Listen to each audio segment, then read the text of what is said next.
how to disable Viber scene status.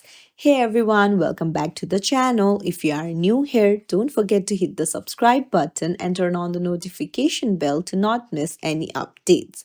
So, do you want people not to show that you have seen the message? Then you're in the right place. Let's dive right in. Open up the Viber app and then go to more in the bottom right corner and then head over to settings. There tap on privacy and you can see send scene status. Just tap on it and then turn it off. However, remember that turning this setting off will hide others' scene status from you as well. And that's it. It's as simple as that. If you found this tutorial helpful, don't forget to like and subscribe to our channel for more tips and tricks. Thank you for watching.